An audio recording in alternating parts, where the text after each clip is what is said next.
আমাৰ যিটো পৰহি আমাৰ সোণাৰীত যিটো ঘটনা ঘটিল এইটো আমি মৰ্মান্বিত হৈছোঁ। সমস্ত শ্ৰীমন্ত শংকৰদেৱ সংঘৰ সমস্ত অনুষ্ঠানেই এই এটা মৰ্মান্তিক দুখ পাইছে অন্তৰত। এইটো হ'ব নালাগিছিল, হৈ গ'ল। কিন্তু শ্ৰীমন্ত শংকৰদেৱ সংঘই এটা সিদ্ধান্ত লৈছে, মূল সংঘই, যে প্ৰতি আমাৰ শাখা কমিটি তথা প্ৰতি অঞ্চলত থকা আমাৰ শাখা কমিটিসমূহে এই বিষয়টোৰ ওপৰত আমাৰ বিভাগীয় কৰ্তৃপক্ষক যাতে ভাগ আবেদন দিব লাগে।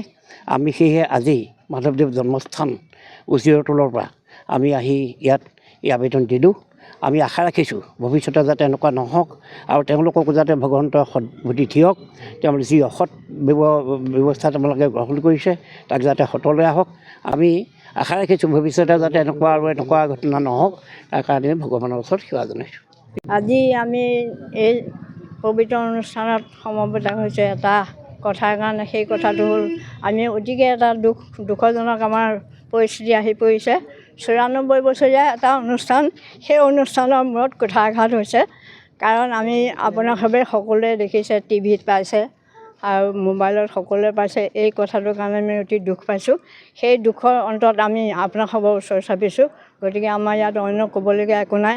আমি কাৰো ওপৰত প্ৰতিশোধ ল'ব বিচৰা নাই, কিন্তু আমাৰ সকলো জাতি উপজাতি সকলো যাতে একত্ৰিত হৈ আমি অসমীয়া জাতি বুলি স্বীকৃতি দিব পাৰোঁ, ইয়াকে কৈছোঁ। শংকৰ আমাৰ গুৰুজনৰ এফাকি কথা আছে, পৰৰ ধৰ্মক নিহিংসিবা কদাচিত। আমি পৰৰ ধৰ্মক হিংসা নকৰোঁ। আমি শ্ৰীমন্ত শংকৰদেৱ সংঘই 1930 চনৰ পৰাই অসমৰ সকলো জাতি জনজাতি খেলঞ্জীয়া সকলোকে লৈ আমি আগবাঢ়ি গৈ আছোঁ। আৰু আমাক সকলোৱে ইতিমধ্যে আমাৰ এই শ্ৰীমন্ত শংকৰদেৱ সংঘ অকল অসমতে নহয় সমগ্ৰ বিশ্বতে এটা লেখত ল'বলগীয়া এটা সংগঠন হিচাপে গঢ় লৈ উঠিছে, সকলোৱে জানে। কিন্তু আজি দুদিনৰ আগত চৰাইদেউত সোণাৰীত যিটো ঘটনা ঘটিল, সি আমাৰ সংগঠনটো কুঠাৰাঘাত কৰিছে।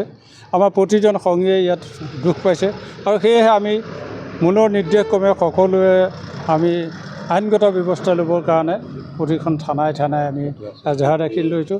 আমি আশা কৰিছোঁ তেখেতসকলক ভগৱানে সুমতি দিয়ক। আমি সকলোৱে একেলগে হৈ আকৌ শ্ৰীমন্ত শংকৰদেৱ সংঘৰ জয় গান গাই আগবাঢ়ি যাব পাৰোঁ। কৃষ্ণ।